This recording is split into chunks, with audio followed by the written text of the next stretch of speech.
पति पत्नी के विवादों में अक्सर यह बात आती है कि पति जो है वह सामर्थ्यवान होते हुए, संपूर्ण संसाधनों से पूर्ण होते हुए भी कभी कभी अपने बच्चों और पत्नी के भरण पोषण और उनकी शिक्षा पर ध्यान नहीं देता है। उसने पत्नी को परित्यक्त करके रखा हुआ है, वह अपनी जिम्मेदारी का निर्वहन नहीं कर रहा है। पर्याप्त सैलरी प्राप्त करते हुए या पर्याप्त बिजनेस का मुनाफा लेते हुए, पैसे परिपूर्ण होते हुए भी वह अपनी पत्नी को भरण पोषण से वंचित करता है। पत्नी को परित्यक्त कर रखा है, वह अपने माता पिता के साथ या किसी अन्य जगह किराए पर बच्चों के साथ निवास कर रही है। ऐसी स्थिति में दंड प्रक्रिया संहिता की धारा 125 पत्नी को अपने पति से भरण पोषण प्राप्त करने का अधिकार प्रदान करती है।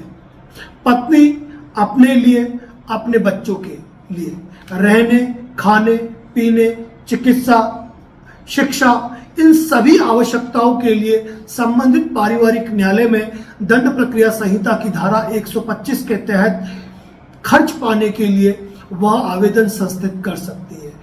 पत्नी को यह केस फाइल करने के लिए उन्हें अपने मैरिज सर्टिफिकेट या विवाह से संबंधित जो दस्तावेज है, फोटोग्राफ वगैरह, वह पेश करने होंगे। यदि वह जानती है कि उनका पति कहां पर काम कर रहा है, कितनी मासिक कमा रहा है, कितना ITR फाइल कर रहा है, यह जानकारी होने पर वह उस जानकारी को भी अपने परिवार प्रार्थना पत्र में लिख सकती है।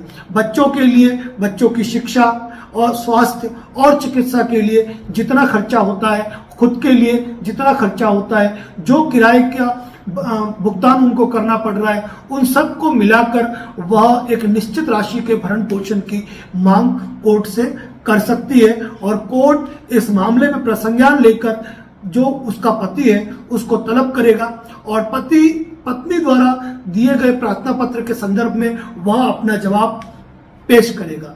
यहाँ पर तथ्यों के आधार पर कोर्ट द्वारा व्यक्ति की इनकम के आधार पर पत्नी और बच्चों के लिए भरण पोषण की जो एक निर्धारित राशि है वह देने का आदेश प्रदान करेगा। यहाँ पर यह भी बता दूं कि कई बार पति इस बात को लेकर सामने आते हैं कि वह बेरोजगार है, वह कमाते नहीं है, वह खुद अपने माता पिता पर आश्रित है। ऐसा कहकर पति भरण पोषण से नहीं बच सकता है। हाई कोर्ट, सुप्रीम कोर्ट ने कई बार इस मामले में अपनी नजीरें दी है, जहां यह कहा है कि यदि पति नहीं कमाता है, ऐसी स्थिति में भी उसका यह परम दायित्व है कि वह अपनी पत्नी और अपने बच्चों का भरण पोषण करे। पति द्वारा प्रस्तुत जवाब, पत्नी द्वारा पेश प्रार्थना पत्र और इनके द्वारा जो पेश किए गए दस्तावेज है, उसके आधार पर माननीय कोर्ट द्वारा पत्नी और बच्चों के भरण पोषण के मामले में आदेश पारित किया जा सकता है। लेकिन यहाँ पर यह बहुत ही इंपॉर्टेंट बात है कि यदि पत्नी, यह साबित होता है कि वह पति से ज्यादा इनकम ले रही है, पति बेरोजगार है और पत्नी कमा रही है, तो ऐसी अवस्था में पत्नी भरण पोषण का दावा नहीं कर सकती है। किंतु बच्चों के लिए जो नाबालिग है, जिनके शिक्षा, चिकित्सा और उनके जो खर्चे, उन खर्चों के लिए पत्नी क्लेम फाइल कर सकती है। तो यह एक महत्वपूर्ण जानकारी है 125 दंड प्रक्रिया संहिता की, जहां पर एक पत्नी अपने पति से अपने लिए और अपने बच्चों के लिए भरण पोषण की मांग कर सकती है। पति द्वारा घरेलू हिंसा का केस भी पृथक से दर्ज कराया जा सकता है। यदि उसके ऊपर दहेज प्रताड़ना, दहेज उत्पीड़न, इस तरह का कोई मामला हुआ है तो इस मामले में भी वह संबंधित पुलिस थाने में FIR दर्ज करा सकती है। लेकिन यहाँ पर जानने वाली एक मुख्य बात है, वह यह है कि चाहे तलाक का दावा हो, चाहे भरण पोषण का दावा हो, चाहे घरेलू हिंसा का मामला हो, इन मामलों में केवल और केवल कोर्ट में केस फाइल होता है। इनमें पुलिस स्टेशन का कोई रोल नहीं है।